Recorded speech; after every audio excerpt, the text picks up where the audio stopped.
the Dolphins GM, Chris Grier, is his name. He's been there a while. They haven't been very good.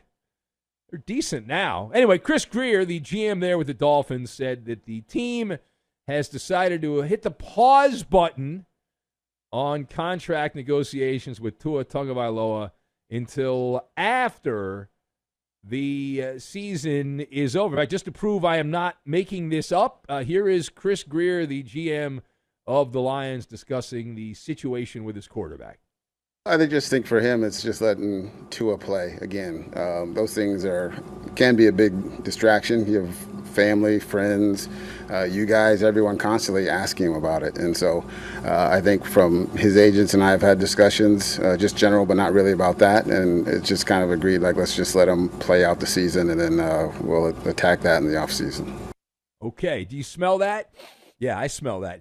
So the question, as we discussed, you just heard the audio, the Dolphins, the Miami Dolphins, putting the kibosh on Tua Tagovailoa contract talks until after this season. Is Tua a liability or an asset? So I've got Chunky Soup Can, Duran, and mental gymnastics. And we will tie all of these things together, and we will get a nap, which I was unable to do. I'm a very bad napper. That's a problem. All right, so actions speak louder than words. I heard that somewhere along my life, that actions speak louder than words. Maybe my mom told me that back in the day. But the Dolphins' actions tell us what? That's right. The Dolphins, by their actions, tell us that Tua Tagovailoa is a liability. I don't think that's a bad take by the Dolphins. And if Tua was an asset, guess what would have happened? They would have paid the man. The template has been sent. It's already been sent. Justin Herbert with the Chargers, he got paid. Danny Dimes, that guy stinks. The Giants paid him. The Giants paid the Vanilla Vic. Jalen Hurts got paid after an NFL run to the Super Bowl. They didn't win, but in Philly. Lamar Jackson, he had his mother handling his contract, and he got paid. And even Geno Smith, the stiff Geno Smith, who overplayed his card in Seattle last year, outdid himself, he got paid. So the lesson is, don't be led down the garden path. Tua's chunky soup can of cash has been kicked down the road because the Dolphins determined that he is not, at this point, guaranteed to be an asset. And the Dolphins have every right to be a skeptic of Tua because of the health. And it's like, oh, you're a bad person. No, that's the proper way to do this. If you were running the Dolphins, there's nothing wrong with that. The Chris Grier line that we played, though, about avoiding a big distraction and all that, you know what that is? Yeah.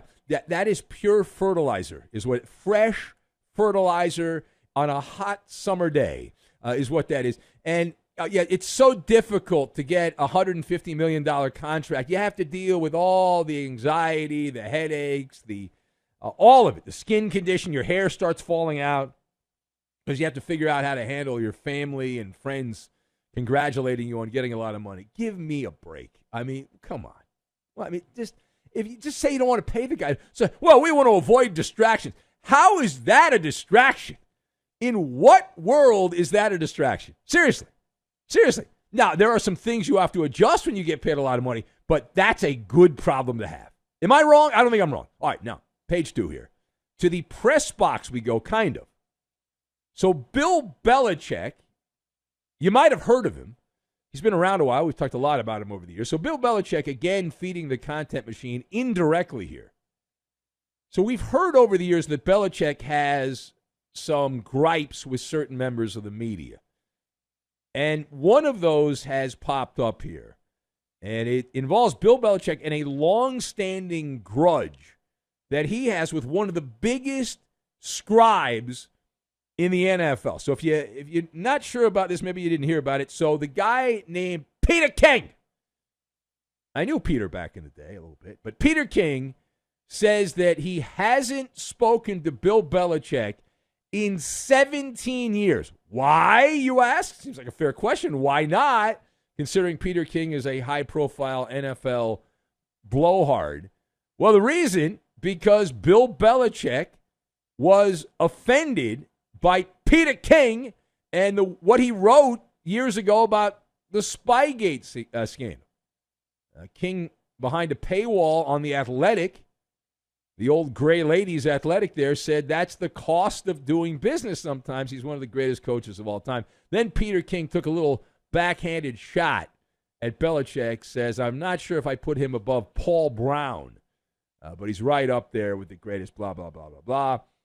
But according to Peter King, Belichick thinks that King did him dirty, did him wrong, way back in 2007. So what do you make of Bill Belichick blacklisting Peter King? So it is both cunning and vengeful.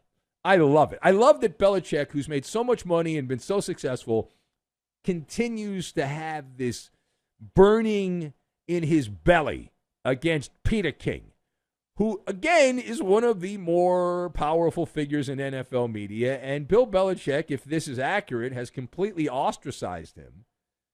It is an even matchup, though, because while Peter King is a blowhard, so is Bill Belichick. The battle of egos, and it's got to be eating up Peter King, though, right? These NFL writers, they die for access. They love being buddy-buddy with the coaches and the players, right? They get off on that. It's an orgasm for them. And you have this battle of egos here, and you got Bill Belichick living the Duran Duran melody from back in the day, you kill me with silence. And that's essentially radio silence from Bill Belichick. All right, last word here. So we're going to stay in the AFC East, and we're going to move to Buffalo. Interesting factoid from the shores, the eastern end of Lake Erie there, the shores of Lake Erie, eastern end. So wide receiver Stefon Diggs is back. He's back on the fodder, the sporting fodder of the day. What did Stefon Diggs do now? Well, he was given an honor by the Buffalo football team. Stefon Diggs was named a team captain for the Bills. The third time that he has had that honor. He enters his fourth year there with the Bills, we are told. But this time it's different because Diggs said it is a big deal. And Josh Allen made a big deal about it.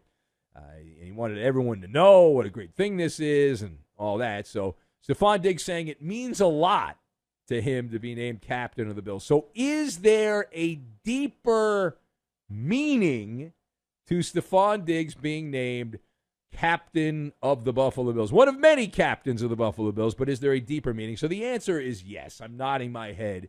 Yes, and the answer is not football related. It is gymnastics related. It's mental gymnastics. That can anyone look at this any other way than saying that this is a pacifier, this is a peace treaty by Sean McDermott? That Sean McDermott is attempting to cut off Stefon Diggs at the pass to avoid another flare-up. Like, if you were to look at this as a neutral party, Stefon Diggs' actions over the last year are not that of a captain of an NFL team. He's been a drama queen, which is not rare, but let's play the hits. Sideline conniption in a playoff loss to the Bengals that was captured for posterity's sake on CBS. You had the cryptic tweets about unhappiness, Diggs absent from the Bills' first mandatory minicamp practice after leaving the facility earlier that day. We talked a lot about that on these microphones. You also have Sean McDermott, the head coach, who expressed worry about Stefon Diggs' unexcused absence and said that he was very concerned about Stefon Diggs. But yet, Sean McDermott and the Bills named Stefon Diggs one of the captains. The only reason they did that, it's a little mental gymnastics. It's like anytime Stefon Diggs acts up, Sean McDermott will say, come on now, Stefon, you're a captain. You can't act like that. You're a captain of this football team. You can't act like a knucklehead. I'm telling you, that's the motivation. That's my belief anyway, analyzing this for several minutes, a minutes-long Maller investigation. That is the reason.